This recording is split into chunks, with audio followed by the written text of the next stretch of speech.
حول ولا قوة إلا بالله العلي العظيم رب اشرح لي صدري ويسر لي أمري واحلل عقدة من لساني يفقهوا قولي وسدد لساني واهد قلبي بحق سيدنا محمد صلى الله عليه وسلم اللهم ألهمنا بالعلم وزينا بالحلم وأكرمنا بالتقوى وجملنا بالعافية اللهم أخرجنا من ظلمات الوهم وأكرمنا بنور الفهم وافتح علينا بمعرفة العلم وحسن أخلاقنا بالحلم واجعلنا ممن يستمعون القول فيتبعون أحسنه والحمد لله رب العالمين. Alhamdulillah, bersyukur kita kehadrat Allah Subhanahu wa ta'ala.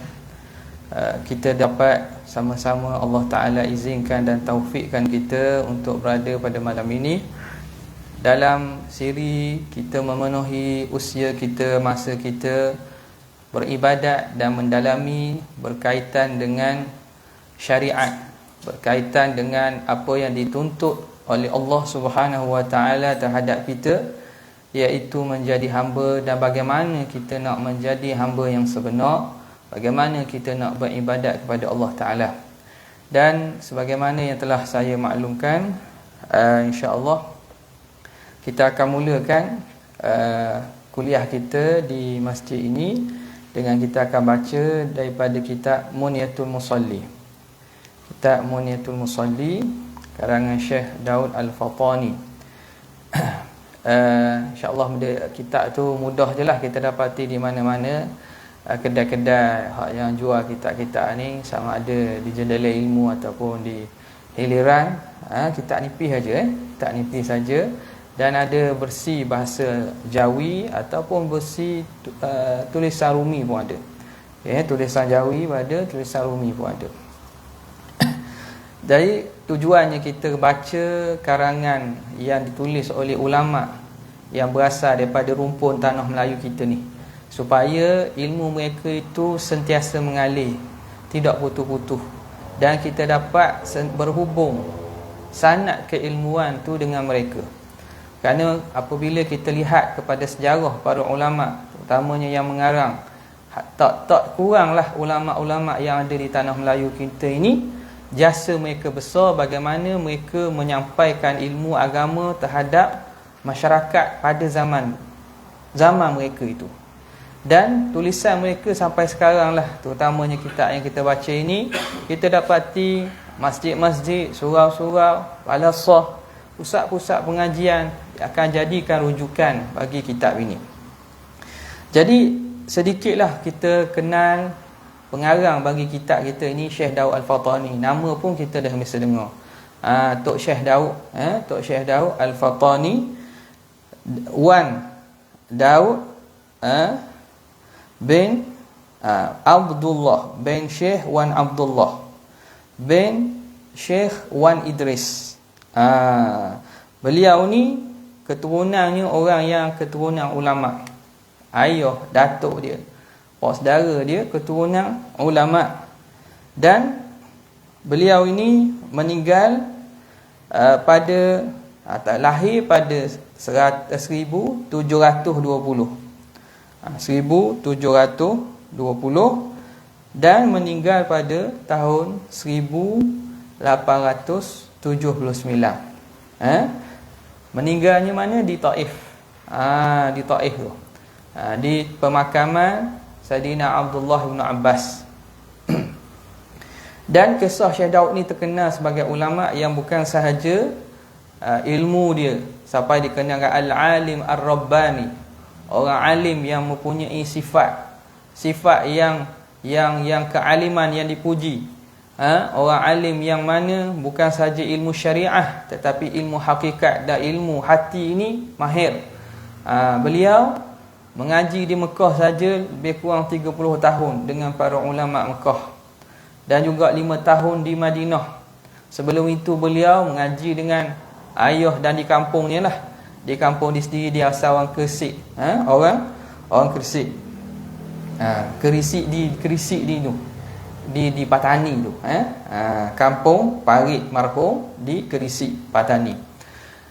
Dan setelah daripada belajar di kampung dia, beliau menyambung lagi pula di Aceh, mengaji dengan Syekh Muhammad Zain Al-Aci, orang Aceh. Jadi di sana setelah beberapa tahun di sana balik dan menyambung balik ke Mekah, mengaji dengan ulama-ulama sana. Jadi antaranya Syekh Muhammad Samman, dia mengambil ilmu dan juga kita kata ilmu rohani, tariqahnya daripada Syekh Muhammad Samman yang terkenal menjadi syekh bagi tarikat Syattariyah lah. Jadi Syekh Muhammad bin Abdul Karim Samman. Kemudian beliau juga terlibat sebagai ulama yang bukan sahaja dalam ilmu tetapi terlibat dalam politik, bagaimana idea beliau ini sangat dibimbangi oleh musuh sehingga kerajaan Siam berlaku peperangan pada zaman dia. Dia balik berperang untuk melawan kerajaan Siam. Bila Patani kalah, akhirnya dia dan beberapa keluarganya mari ke mana? Mari ke negeri kita ni, Terengganu. Duduk di Pulau Duyung. Duduk di Pulau Duyung. Jadi sejarah orang-orang kita ni dengan Patani ni tak jauh, dekat. Ada lagi keturunan-keturunan daripada Syekh Daud Al-Fatani ni, yang mana apabila beliau duduk di Pulau Duyung tu, nampak? Okay. Dan kita dah sebut tadi bahawa setelah itu kembali beliau ke Mekah dan wafat di Taif. Jadi sejarah Syekh Daud Al-Fatani ni, ulama dan juga para pengkaji mengkaji, membuat kajian dan juga menulis tentang jasa-jasa beliau. Karangan beliau banyak. Antaranya yang kita akan baca ini iaitu Muniyatul Musalli. Makna orang kita pun tak pelik lah bila dengar nama Syekh Daud Al-Fatani. Moga-moga dengan kita meneliti kitab beliau ini, Allah Ta'ala memberi kita kefahaman dan memberi kita mendapat kefahaman tentang agama dan mengalir pahala kepada pengarang dan juga untuk diri kita serta ahli keluarga kita, insya-Allah Ta'ala. Jadinya kita sebelum daripada kita masuk kepada kitab kita ini, marilah sama-sama sebagaimana menjadi adat dan tradisi, bahkan selayaknya lah kita apabila mengambil faedah daripada seseorang, kita berterima kasih. Jadi orang yang kita nak ucap terima kasih ni tak ada dah. Kita nak ucap terima kasih nak atur apa? Tak ada kita boleh atur dah. Kalau kita pergi ziarah kuburnya di Taif pun, nak buat benda nak bekal, buat tapir. Tak, kita bagikan pahala, sedekahkan pahala kepada arwah, kepada almarhum Syekh Daud bin Abdullah Al-Fatani, dengan kita sebagaimana menjadi adat kita baca Al-Fatihah dengan niat bahawa Allah Ta'ala menyedekahkan pahala seumpama bacaan kita itu kepada ruhnya Syekh Daud Al-Fatani, juga dengan niat-niat supaya Allah Ta'ala kurniakan segala hajat kita dengan memberi kepada kita pemahaman, kefahaman, dan niat-niat menyembuhkan penyakit kita, kelapangan kepada kita. Wa bikulli niyatin salihatin syai'un lillah, wa bikulli niyatin salihah syai'un lillah. Lahumul Fatihah. A'udzu billahi minasyaitonir rajim. Bismillahirrahmanirrahim. Alhamdulillahi rabbil alamin. Arrahmanir rahim. Maliki yaumiddin. Iyyaka na'budu wa iyyaka nasta'in. Ihdinas siratal mustaqim. Siratal ladzina an'amta 'alaihim ghairil maghdubi 'alaihim waladdallin. Amin. Baik, jadi kitab ni bagi ada kitab lah. Boleh carilah insya-Allah minggu depan, biar kita kalau ada kitab ni dia jadi semangat sikit. Bila ilmu ni kita ada kait, kita ada catat. Lebih-lebih sekali benda yang kita pelajari ini berkait dengan fardhu ain, berkait dengan amalan yang pertama yang akan dihisap. Berapa?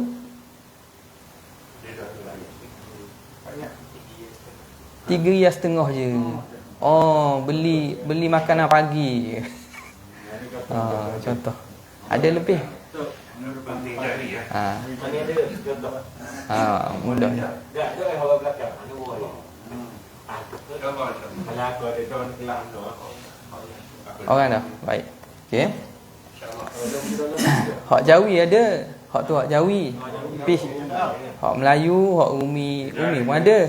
Kalau hak payah nak baca Rumi pun tak apa. Rasanya yang tulis balik dengan Rumi oleh Ustazah Nuraini Abu boleh carilah di Jendela Ilmu di Panji Alang ataupun Jalan Ibrahim. Okay. Jadi kenapa? Kerana ini berkait dengan amalan pertama, awwalu ma yuhasabu bihil insanu yaumal qiyamati as-salah. Amalan pertama yang seorang hamba akan dihisap ialah semayang. Jadi benda-benda sekali orang akan cek semayang dulu. Nak checklist tu, tengok benda-benda tu, semayang dulu. Tak lepas, orang lain tak sorry ke lah. Lagi payah. Kat dunia pun, kalau kita atur apa-apa permohonan, tengok pertama dulu. Kat Menalang atur tak? Tak atur kat Menalang. Awal-awal. Tak tepi lah. Apa tak? Tak cukup. Sekarang ni benda yang mula-mula sekali akan dihisap hamba itu ialah semayang. Jadi kita nampak semayang rekah je. Imam kita imamkan kita takbir tadi. Nampak pendek je. Masa paling pendek yang kita ambil masa semayang. Makan selama lagi. Nak makan saing. Makan saing lagi lama. Tak, lagi lama. 5 minit dah boleh makan saing 5 minit. Kecuali cepat sangat. Makan saing duk kedai. Boleh pergi lajak setengah jam, sejam. Sekarang ni masa yang paling pendek tu, itu sebenarnya masa paling berharga. Yang mana kita kena jaga. Sebab itu ulama jaga betul tentang sembahyang ini. Jadi kita belajar pun untuk diri kita lah. Saya sendiri pun hatta benda khusyuk dan juga sembahyang ni kena betul juga. Kita kena betulkan supaya amalan ibadat sembahyang kita diterima oleh Allah Subhanahu Wa Taala. Okey. Jadi pada muka pertamanya katanya inilah kitab yang bernama Munyatul Musalli. Munyatul Musalli. Munyatul Musalli kena baca gitulah. Jangan baca maniyah. Maniyah ni bahasa Arab ni kitab ni. Kitab nama bahasa Arab, kitab bahasa Melayu. Nama Munyatul Musalli. Cita-cita orang sembahyang. Harapan orang yang sembahyang. Jadi benda ni ialah menceritakan apa yang orang sembahyang patut ada cita-cita nak boleh benda. Muniyah. Kalau baca maniyah tu maksud mati. Mati. Tak betul lah. Maniyatul musalli. Kematian orang sembahyang. Kematian orang sembahyang. Bukan ini bukan nak cerita kematian orang sembahyang ni. Cerita cita-cita. Harapan. Apakah yang diingini oleh orang yang sembahyang. Jadi ada dalam kitab ni. Nama tu dah nak menarik dah. Nak menarik kita supaya baca karangan Syekh Daud kita ni. Karangan Al-Alim Al-Syekh Dawud Ibni Abdillah Al-Fatani Ghafarallahu lahu amin. Thumma amin. Jadi dalam ni dia kata yang melengkapi, dalam tu dia baca Munyatul Musalli, yang melengkapi akan masailud durari wal laali. Tu yang melengkapi cita-cita orang solat, yang melengkapi akan masalah ad-durari wal laali. Ad-dura tu pemata. Laali jamak kepada durrah. Ad-durar wal laali tu jamak pada lu'lu', iaitu mutiara. Apa dia?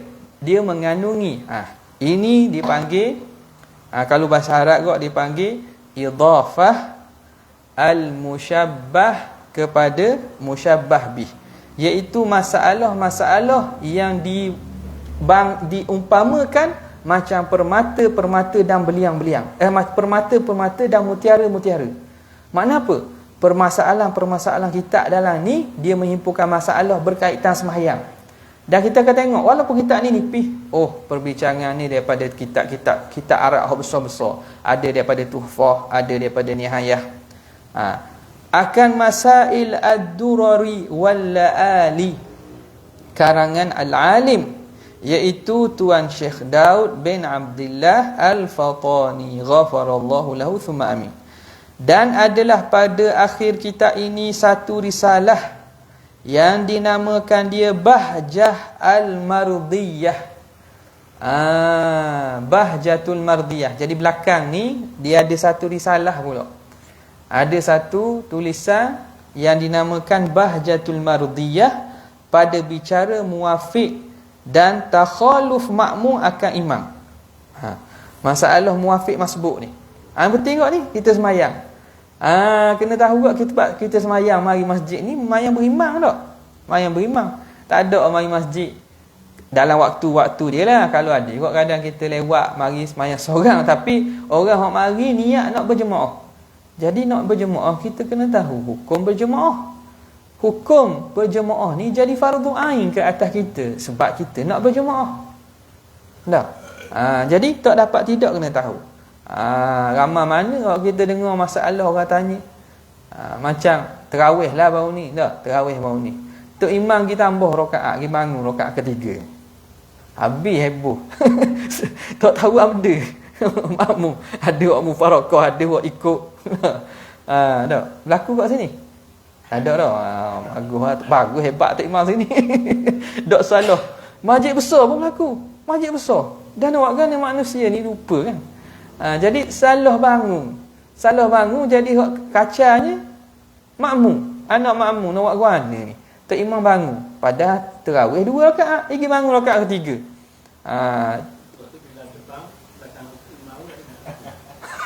Ikut juga. Ikut juga. Tu kata tok imam pun kena belajar, tok bilal kena belajar, makmum kena belajar juga. Nampak? Hak belajar dah pun baknya jarang-jarang berlaku. Belajar dah pun jadi pening. Tu. Betul. Pening. Sebab bukan semua ni masalah ni. Nak ikut tak mau ikut. Tu penting kadang-kadang ulang-ulang mengaji tu. Ada benda hak ni mungkin tuan-tuan belajar dah. Kita bukanlah saya makna lebih pandai ada tuan-tuan ke kawan. Boleh jadi ulang balik, bila ulang jadi kita pun yakin dah. Okey. Bicara tentang makmum muwafiq dan takhaluf. Takhaluf ni makna bersalahan makmum akan imam. Ada kes-kes situasi yang mana makmum ni dibenarkan lewat daripada tok imam. Ni kita akan bincanglah pada risalah kedua.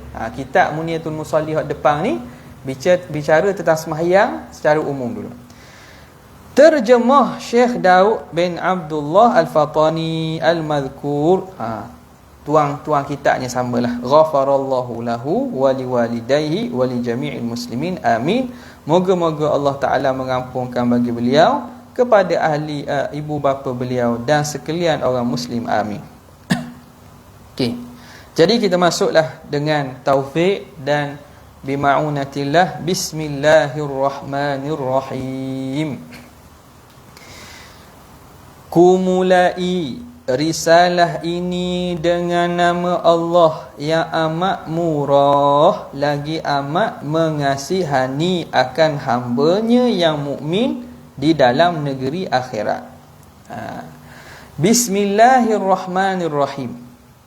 Sekarang ni apa yang Tuan Syekh buat ni, dia nak terjemah atau nak hurai tentang bismillah secara ringkas. Kita sebut bismillah, bismillah. Makna apa? Dengan nama Allah. Jadi dengan nama Allah tu, apa dengan nama Allah? Jadi perlu kita takdirkan. Perlu kita takdirkan perbuatan kita. Kalau kita makan bismillah, makna dengan nama Allah aku makan. Kalau contoh kita minum. Tak? Kita minum. Bismillah. Bismillah. Dengan nama Allah aku minum.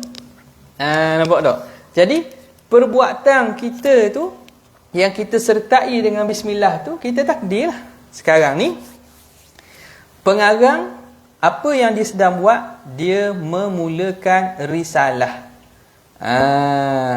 Cuma di sini dia takdimkan, dia dahulukan muta'allaq bagi huruf ba. Kalau dalam nahwu huruf ba, bismillah tu, ba tu haraf ja. Haraf ja dia ada tepat ta'alluq. Tempat ta'ala ni kaitan ni. Bila kata dengan nama Allah, benda dengan nama Allah. Aku makan, maknanya aku makan dengan nama Allah. Dengan nama Allah aku menulis. Tak, maknanya aku menulis dengan nama Allah. Jadi ditakdirkan muta'alaq di depan. Sah. Tapi sebagaimana kata para muhaqqiqin, bagi bismillah ini afdalnya ialah kita letakkan muta'alaq haraf jar itu di belakang supaya mentaksiskan dengan nama Allah itu duduk depan.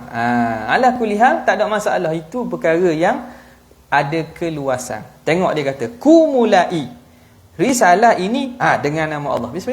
Bismillah dengan nama Allah. Nama Allah itu nama bagi zat yang wajibul wujud, zat yang wajib ada. Allah namanya. Okey. Ni kita kena faham juga ni. Zaman sekarang ni mengaji biar ngaji betul. Ngaji betul dan ngaji dengan sumber yang betul. Sebab kalau tidak, ada orang dia mengajar orang dengan cara yang salah. Nampak tak? Mengajar hebat, sedap tak? Tapi salah. Bahaya juga. Kerana zaman sekarang ni tak nak tapis payah. Kalau dalam tempat kita ni, kalau di di Terengganu kita lah, jabatan agama dia tapis dengan cara dia bagi tauliah. Tak? Yang bagi tauliah. Ada yang ditarik tauliah, ada yang disekat tak boleh belajar. Ngajar juga. Tu dia punya pasal lah. Maknanya salah lah dari segi enakmen. Tapi sebagai apa? Sebagai nak tapis ni. Sekarang ni media sosial nak tapis ke mana? Kita boleh buka. Tengok sedap dia ni. Rupa-rupa ajaran sesat. Rupanya ajaran sesat yang ngajar fardu ain sifat 20. Rupanya bukan sifat 20 hak betul, sifat 20 hak karut. Dia guna nama sifat 20 juga, tapi ajarnya huraiannya karut. Kena perhati baik-baik. Nampak? Kena perhati baik-baik. Jadi Allah itu ialah nama bagi zat yang wajibul wujud. Nama bagi Tuhan yang hanya layak disembah, tidak ada yang layak sembah kecuali dia. Jadi ada setengah orang dia buat pening. Dia kata Allah ni bukan Tuhan. Dok pening orang. Dia kata Allah bukan Tuhan. Berat juga tu. Dah nak kata benda. Ini nak kabarnya nama bagi Tuhan. Tapi perkataan tu tak betul juga. Macam mana boleh kata Allah bukan Tuhan? Sebab nama dia kata Allah nama Tuhan. Dah tidakkah nama tu merujuk kepada diri penama? Nama tu merujuk kepada diri penama. Contoh nama kita Ahmad. Tak? Ahmad. Bila kita panggil Ahmad, siapa yang mari? Ke nama yang mari? Nama dia AHMAD. Nama yang mari? Orang tu lah tak? Ahmad. Kita nak ke benda? Nak pada diri. Dah nama tu nak kenal. Nak menunjuk pada orang ni. Dah Allah nama bagi zat wajibul wujud. Dah Tuhan tu nama dia apa? Allah. Jadi kadang bila sebut gitu, jadi pening. Hebat ilmu. Jadi hebat pula. Tak raja dengar gitu. Hebat ilmu. Padahal bukan hebat ilmu, nak kona, nak jadi peningkan masyarakat. Jadi kena jaga elok-elok. Ya, Allah nama bagi zat wajibul wujud. Tetapi zat yang wajibul wujud itu, dia ada nama tak? Ada nama. Banyak nama dia. Antaranya ialah nama Allah. Okey. Jadi kumulai risalah ini dengan nama Allah. Dengan nama Allah. Sebab apa? Sebab Nabi SAW suruh kita mula dengan bismillah. Dalam hadis walaupun riwayatnya dhaif, tetapi maknanya sahih dan dikuatkan oleh riwayat-riwayat yang banyak. Kullu amrin dhi balin la yubda'u fihi bi bismillahirrahmanirrahim fahuwa aqta'. Setiap perkara yang ada kepentingan yang tidak dimulai dengan bismillah, maka terputus. Apa maksud terputus? Qalilul barakah. Putus barakah atau sedikit berkatnya, tak ada berkat.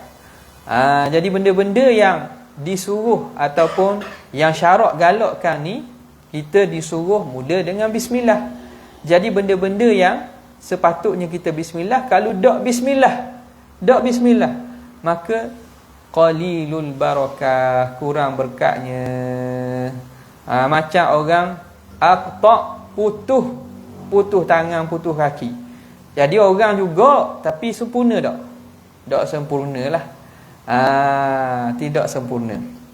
Okey. Jadi sebab itu disuruh mula dengan nama Allah yang amat murah. Ini nak terjemah bagi Ar-Rahman. Ar-Rahman ni amat murah, pemurah, amat murah, setengah daripada guru kita dia terjemah dia kata boros. Boros tu benda. Kalau bahasa kita boros tu nisbah kita tak comel tak. Boros ni nisbah maksud setengah dia terjemah dengan boros maksud apa? Tuhan beri tak kira. Beri tanpa kira. Kita beri kadang kira tak? Kira. Tuhan beri tanpa kira. Itu makna pada nama Ar-Rahman. Ar-Rahman, Allah Ta'ala Rahmanud dunya wal akhirah. Rahmannya Allah Ta'ala beri kepada semua orang. Orang kafir pun Tuhan bagi, orang Islam pun Tuhan bagi. Itu pada nama Ar-Rahman.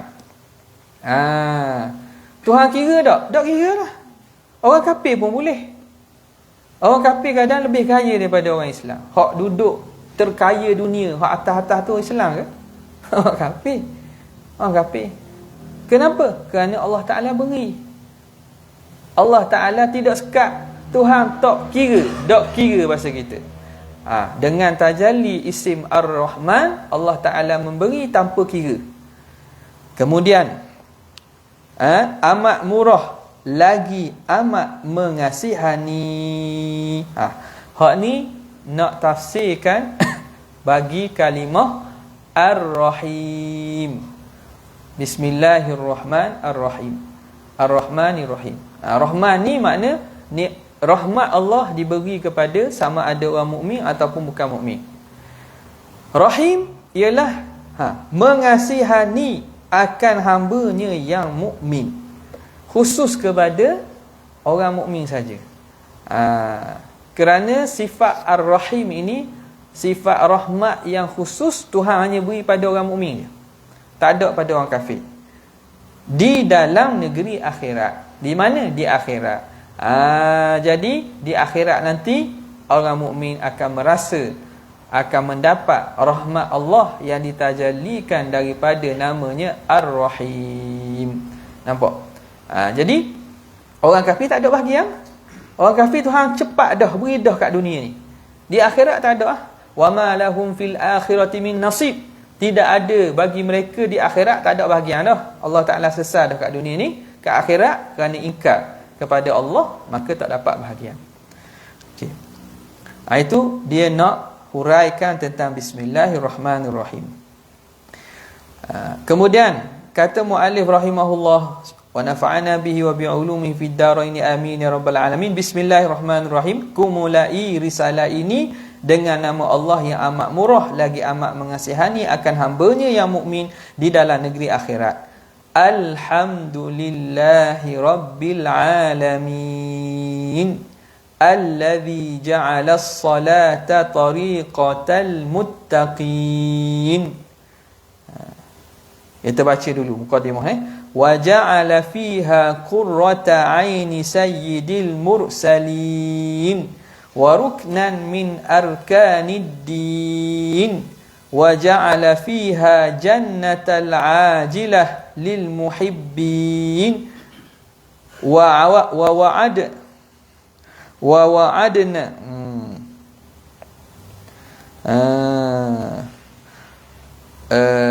mana ni, dan orang yang asyik,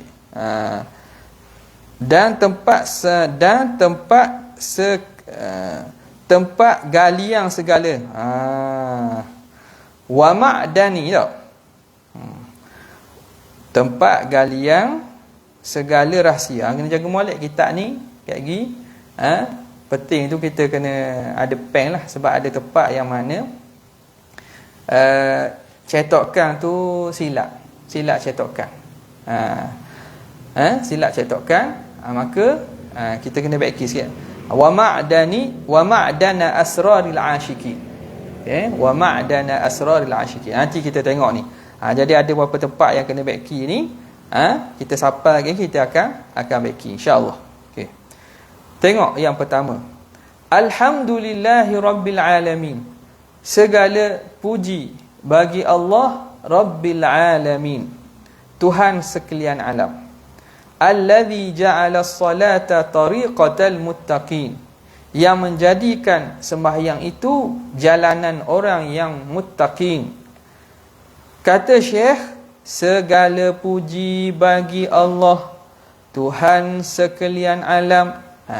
Segala puji, alhamdulillah. Ni kalau nak terang ni pula panjang ni. Mari mana segala puji tu? Maknanya puji ada berapa? Ada ke? Puji ni banyak. Ada berapa puji? Ulama bahagikan puji kepada 4. Dekat dah tu 3 nak 4 tambah lagi. Puji qadim bagi qadim, puji qadim bagi hadis, puji hadis bagi qadim, puji hadis bagi hadis. Nampak? Apa kita ulang-ulang kita jadi ingat. Nampak? Puji qadim bagi qadim. Allah memuji dirinya. Allah sebut dalam Quran, Tuhan puji diri dia kan? Tuhan puji diri dia. Tak apalah, sebab dia layak ahlul lithana. Ahlus sana'i wal majd. Allah Ta'ala ahli yang layak dipuji. Dia puji diri dia memang layak lah. Yang tak bolehnya kita puji diri kita. Orang panggil akak baku. Nampak tak akak baku? Kita puji diri kita. Apa tak boleh kita? Puji diri sendiri. Puji diri sendiri ni sebab kadang-kadang kita ingat bahawa lebih tu hak kita. Padahal lebih tu Tuhan beri. Kita dah ingat kepada pemberi kelebihan tu. Kita ingat lebih tu datang daripada kita. Tidakkah kita, perbuatan kita, apa yang Tuhan beri kelebihan tu hak Allah, tiba-tiba kita pergi puji diri kita. Fala tuzakku anfusakum. Jangan kamu puji diri kamu sendiri. Tu bahaya. Jadi Allah Ta'ala larang, takut kita jadi rosak. Takut kita jadi rosak. Jadi Allah puji dirinya. Kemudian Allah Ta'ala ada memuji hamba-hambanya. Laqad radiyallahu 'anil mu'minina idh yubay'unaka tahta asy-syajarah. Laqad radiyallahu, sungguhnya Allah Ta'ala telah meredai. Tuhan puji orang yang bai'ah dengan Nabi dalam bai'atul ridwan. Lepas perjanjian Hudaibiyah, kerana sebelum penyebab kepada berlakunya perjanjian Hudaibiyah tu. Apa lagi Allah Ta'ala puji? Allah Ta'ala puji para Nabi. Ni'mal abdu innahu awwab. Sebaik-baik hamba dialah Nabi Ayub. Dialah orang yang banyak kembali kepada kami. Tak?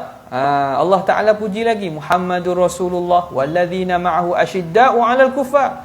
Muhammad itu pesuruh Allah alaihi salatu wassalam. Orang yang bersama baginda asyidda'u 'alal kuffar, keras terhadap orang bukan Islam. Apa? Tuhan memuji kepada makhluk. Puji qadim bagi hadis. Kemudian kita sendiri puji kan? Kita puji Allah Ta'ala. Kita puji Allah Ta'ala. Alhamdulillah wa syukrulillah. Pujian kita tu, kita puji, kita ni makhluk baharu. Puji pada Tuhan yang qadim. Dia panggil puji hadis bagi qadim. Dan yang keempat, puji kita sama-sama kita. Boleh tak puji sama-sama kita? Boleh. Dalam bab puji ni, Imam Ghazali dalam kitab Ihya, dia bahas panjang. Dari segi asal puji dituntut boleh kita puji. Sama-sama kita puji. Tak percaya teh balik puji bini. Puji bini. Tak. Sedap lah buat air. Buat air lalu. Nak air benda? Teh kopi tak. Puji. Budak-budak pun sama. Orang puji kita pun sama. Jadi puji pada asalnya tak salah. Hak salahnya ke mana? Hak salah bila bawa kepada keburukan. Tu salah. Okey. Jadi puji sama-sama makhluk. Man lam yashkurin nas lam yashkurillah. Siapa yang tidak puji makhluk sama-sama, dia sebenarnya tak puji Allah Taala. Jadi memuji kepada hamba tu, orang tu, kita puji itu satu bentuk kita memuji Allah Taala yang menjadikan dia wasilah kepada kebaikan yang sebab kita puji itu. Baik. Jadi puji-puji, sebab tu dia kata segala puji. Sebab puji banyak. Dia kata segala puji.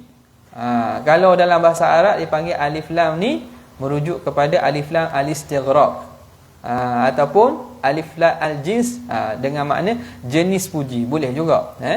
Segala puji hak siapa? Hak Allah sebenarnya. Nak khabar tu lah, hak Allah. Allah puji diri dia, memang hak dia dah. Allah puji kita, tak apalah kita ni makhluk dia, seakan-akan dia puji kita, dia memuji ciptaannya. Ciptaannya kembali kepada kesempurnaan sifat dia. Hak Allah juga. Kita puji Allah, memang kita puji Allah sebab Allah layak dipuji, kembali kepada Allah. Dah kita puji sama kita ni. Dia kata segala puji kan bagi Allah, kita puji sama-sama sendiri ni. Hak siapa ni? Hak Allah jugalah. Kok mana hak Allah tu? Kita puji orang tu, kita kata, jangok hari ni. Apa dah? Lama apa ni? Tak nampak smart gini. Tak? Ataupun baik. Guana jimat baik hari ni. Apa tak? Nampak? Jadi puji-pujian tu sebenarnya kita puji siapa? Yang ni yang disebut bahawa kita puji sama kita kerana apa? Imam Ibn Athaillah Sakandari disebut hakikat puji ni. Dia kata innama akramakan lebih kurang beginilah. Saya ada lafaz-lafaz yang sebenar. Boleh tengok dalam hikam, dia kata innama akramakan nasu li jamili sitrillahi fika. Sesungguhnya Allah, orang memuliakan kamu kerana Allah Taala tutup Tuhan pandai tutup kita. Tuhan pandai tutup keaiban kita. Sebab tu orang puji. Orang puji kita sebab apa? Sebab Allah pandai tutup keburukan kita, keaiban. Jadi tak nampak aib, nampak comel. Sebab tu orang puji. Orang puji kita sebab orang Tuhan tutup aib.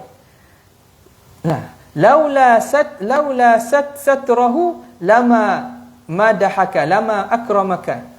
Kalaulah Tuhan tak tutup keaiban kita, orang takkan puji kita.